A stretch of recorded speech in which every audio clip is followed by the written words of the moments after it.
नमस्कार साथियों, मैं कहना चाहूंगा कि अगर आपका पशु परिचर बनने का है पक्का विचार तो आप पढ़ाई शुरू करने में देर मत करो मेरे यार। आज हम साइंस के ऐसे इंपॉर्टेंट क्वेश्चन बताने जा रहे हैं जो हर साल किसी भी कंपटीशन एग्जाम में आते हैं। वो है तो 9th तो 10th के, लेकिन आते हैं कंपटीशन एग्जाम में, तो आपके पशु परिचर के लिए रामबाण साबित होंगे। आज का पहला प्रश्न है, गाल्जी काय की खोज किस वैज्ञानिक ने की? फिर से सुन लीजिए मेरे बच्चों, गाल्जी काय की खोज किस वैज्ञानिक ने की? अब देखिए, इसका जो नाम है ना, उसके शुरू में जो अक्षर है वो इसके आंसर में पीछे आ जाएगा। हम तो गाल्जी काय की खोज कौन से वैज्ञानिक ने की? Camillo Golgi. हमारे टाइम पे एक मूवी चलती थी आन मिलो सजना, तो वो आन मिलो की जगह क्या हो गया? केन मिलो, के मिलो, और गाल्जी यहां से आ गया। तो बताइए गाल्जी काय की खोज किसने की? केमिलो गाल्जी ने। अगला प्रश्न है दूसरा, मृत कोशिका की खोज किस वैज्ञानिक ने की? कोशिकाएं दो प्रकार की होती, एक होती मृत, यानी उनका राम राम सत हो जाता, पहले उनके प्रकार चुभइए, चूंके चुभइए, उनके कुछ भी लगाइए, कोई फर्क नहीं पड़ता, यानी वो मरी हुई कोशिका। और मरी हुई कोशिका यानी मृत कोशिका की खोज किस वैज्ञानिक ने की? तो एक ऐसा वैज्ञानिक था जो हुक लगाता था, बार बार उसका हुक टाइट नहीं होता था, हुक लगाता था। उस वैज्ञानिक का नाम है रॉबर्ट हुक। वापिस सुनिए, मृत कोशिका की खोज कौन से वैज्ञानिक ने की? रॉबर्ट हुक ने।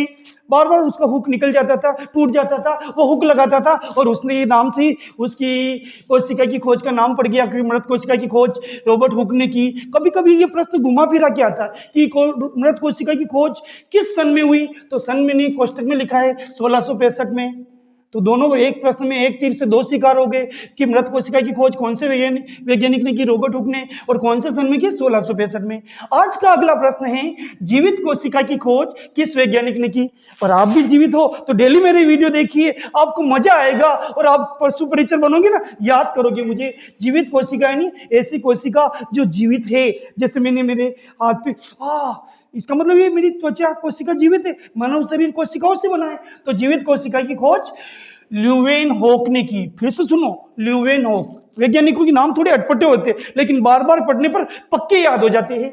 तो वापस सुनिए, जीवित कोशिका की खोज किस वैज्ञानिक ने की? ल्यूवेनहॉक ने। अगला और चौथा प्रश्न है, कोशिका सिद्धांत का प्रतिपादन कौन से वैज्ञानिक ने किया? कोशिका का भी सिद्धांत होता भाई, हर इंसान का सिद्धांत होता, तो कोशिका का क्यों नहीं होगा? कोशिका सिद्धांत का प्रतिपादन कौन से वैज्ञानिक ने किया? यानी इसमें एक वैज्ञानिक से काम नहीं चला, दो वैज्ञानिक जोड़े से साथ में काम किया और उन्होंने कोशिका सिद्धांत का प्रतिपादन कर दिया। उन वैज्ञानिकों का नाम है स्वान व स्लाइडेन।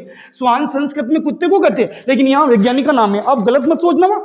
स्वान व स्लाइडेन ने कोशिका सिद्धांत का प्रतिपादन किया। फिर से सुनिए, कोशिका सिद्धांत का प्रतिपादन कौन से वैज्ञानिक ने किया? स्वान व स्लाइडेन। स्वान और स्लाइडेन दोनों पक्के दोस्त थे। अगला प्रश्न है पांचवा, राइबोसोम की खोज किस वैज्ञानिक ने की? राइबोसोम जो राई के दाने के आकार का होता है, उसकी खोज किसने की साहब? जॉर्ज पेलेट ने। राइबोसोम की खोज किस वैज्ञानिक ने की? जॉर्ज पेलेट ने। जैसे हमारी खोज हमारे मम्मी पापा ने की, ऐसे राइबोसोम की खोज जॉर्ज पेलेट ने की। अगला प्रश्न इसी प्रकार का है, लेकिन थोड़ा सा कंफ्यूजन कर रहा है, ध्यान दीजिए। खोज करने वाला कौन है ये तो हमने बता दिया, राइबोसोम की खोज जॉर्ज पेलेट ने की। अगला प्रश्न छठा, राइबोसोम का नामकरण किस वैज्ञानिक ने किया? नामकरण, जैसे हमारी खोज हमारे मम्मी पापा ने, और नामकरण करता पंडित जी के पास जाते कि हमारे बच्चा हुआ, इसका नाम क्या रखे, इसका नामन कब रखे, इसका आगे की कुंडली बताइए। तो आगे का काम राइबोसोम का ही हो रहा, लेकिन वो नामकरण का हो रहा। यानी राइबोसोम का नाम राइबोसोम कौन से वैज्ञानिक ने रखा? खोज करने वाला अलग और नाम रखने वाला अलग। तो राइबोसोम का नामकरण किस वैज्ञानिक ने किया? वो वैज्ञानिक था Richard B Roberts. Richard B Roberts. देखिए राइबोसोम में इससे स्टार्टिंग र मिल रहा है, तो रिचर्ड बी रॉबर्ट्स इसने नामकरण किया और खोज की जॉर्ज पेलेट ने। इसमें कंफ्यूज मत होना, खोज करने वाला वैज्ञानिक अलग था और नामकरण वाला पंडित जी अलग था। अगला सातवां प्रश्न, जीव द्रव्य की खोज किसने की? जीवों में पाए जाने वाले द्रव्य को जीव द्रव्य कहते हैं, और इसकी खोज की साहब डुजार्डिन ने। वहां पर ऑप्शन में आएंगे, लेकिन मैं आपको डायरेक्ट आंसर लिख के समझा रहा हूं, न सिर्फ सिखा रहा हूं बल्कि समझा रहा हूं, आपको हाथों हाथ याद रहेंगे और मेरी बातें वर्षों तक याद रहेगी। जीव द्रव्य की खोज किस वैज्ञानिक ने की? डुजार्डिन ने। जीव द्रव्य, अगला प्रश्न लास्ट एंड फाइनल आज का, जीव द्रव्य का नामकरण किसने किया? पुरकिंजे ने। देखो इसकी भी खोज करने वाला अलग, जैसे हमारी खोज करने वाले हमारे मम्मी पापा, इसकी खोज करने वाले कौन है? डुजार्डिन। जीव द्रव्य किनका लड़का है? डुजार्डिन का। अब पंडित जी कौन है इसका नामकरण करने वाले? जीव द्रव्य का नामकरण किसने किया? पुरकिंजे ने। पुरकिंजे, फिर से सुनो, पुरकिंजे। हमारे बिलवाड़ा के पास एक नगर है, उसका नाम है पुर, और किसी को कहना नहीं किंजे, तो पुरकिंजे ने जीव द्रव्य का नामकरण किया। ये आज के 8 अति महत्वपूर्ण क्वेश्चन थे साइंस के। कृपया इनको शेयर करें, और उनको जरूर शेयर करें जो कोई भी कंपटीशन की तैयारी कर रहे, विशेष रूप से पशु परिचर की।